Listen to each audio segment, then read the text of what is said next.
now. He said he screws up one time, he's gone. I don't think he will because he wants to play. I love Mike Evans. Today, he didn't touch the ball till the fourth quarter, but he just wants to win. Chris Godwin, same way. Gronk, same way. If AB's not that way, then we're going to have a problem. So, Brandon, will Antonio Brown be a good fit with Brady and the Tampa Bay Buccaneers? Absolutely.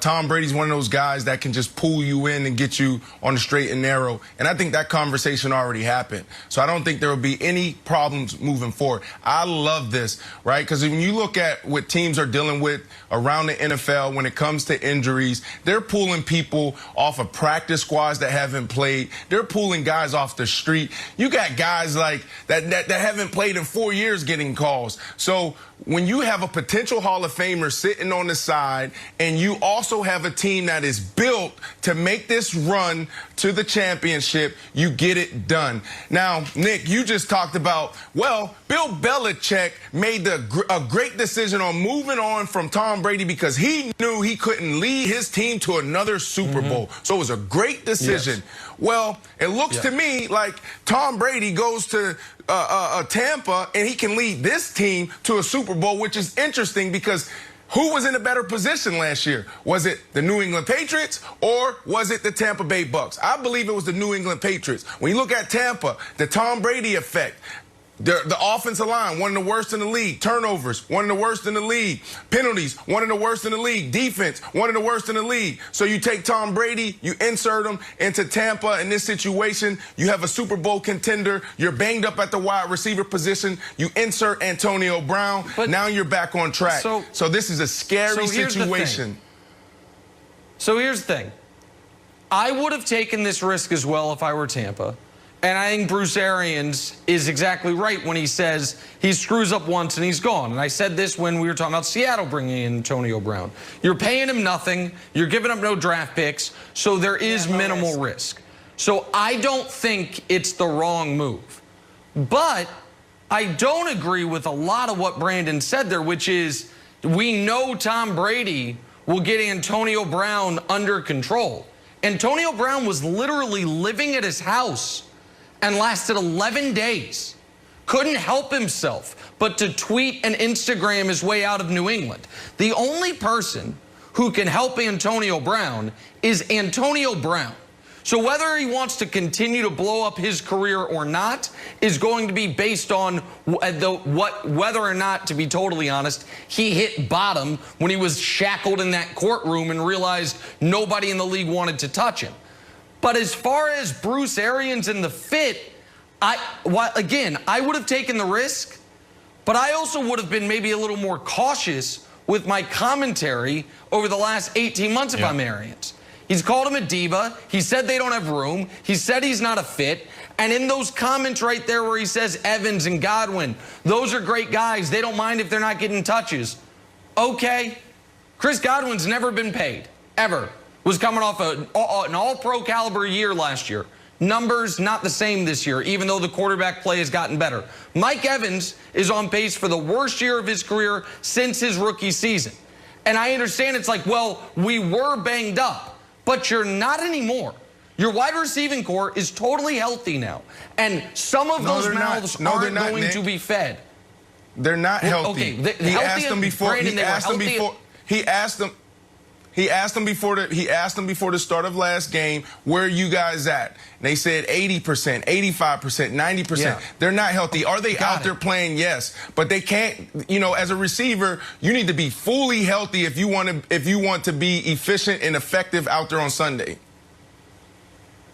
Jump in, Wilds. So Brandon, they're gonna get healthy, right? It's like a hamstring. So it's like once Mike Evans is healthy, Antonio Brown might still be on the team. He might not. He might talk himself off.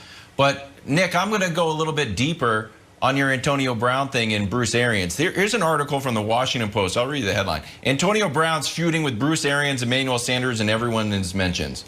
And this wasn't brought up when Arians was talking about it's not a fit. And remember, he said it's not a fit, there's not enough room. And everyone's like, the reporter's like, well, what about Perryman? He's gone. He's like, well, no, not a fit. And not enough money. Like, well, what if it's free? Bruce Arians doesn't want him on the team. I am not buying that he's had a total change of heart in the past 18 months. Here's what Antonio Brown said about Bruce Arians in a now deleted tweet, January 16th.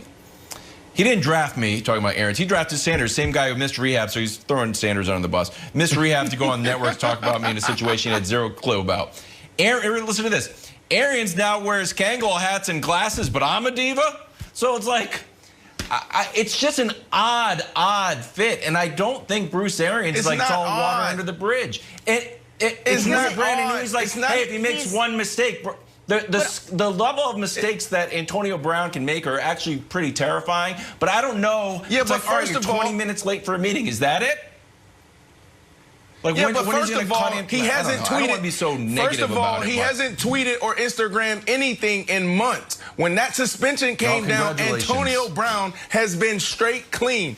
And that is a big deal for this kid. Think about how he has no type of self-control when it comes to social media. For the past couple months, he hasn't done anything on social media. That's one. And two, this is not odd. We see this in business. We see this in politics. We see this all over the place. People coming together for one common goal, to win or to be successful. Right. So when you have a Super Bowl, the Lombardi Trophy sitting right there, they're going to do everything they can. Because Bruce Arians, he just walked away from football. You don't think he wants that Super Bowl trophy? You don't think those other guys in that locker room, Mike Evans and Gronk and Godwin, you don't think they want that Super Bowl trophy and saying, let's get it done? Whatever it takes. It's hard to win a game in the National Football League, let alone a Super Bowl. That's and the fine, truth is, he's not going to play. He's not going to play for Bruce Arians. Let's face it, he's going to play with Tom Brady. That's why this whole idea that Brady had nothing to do with the move is a joke. It's all about Tom Brady. Listen, that is right. This is because Brady wanted him there. There is no equivocation, no question about it. And maybe it will work. Again, Antonio Brown, when he's been on the field in his career, is as productive as any receiver ever. But we can't pretend like he's not a live wire, and we can't pretend like there aren't certain guys in the Bucs locker room, I would imagine, that did not greet this news with open arms. That's all I'm saying, Jenna. All right, let's move on. Time for a little drawing a blank now.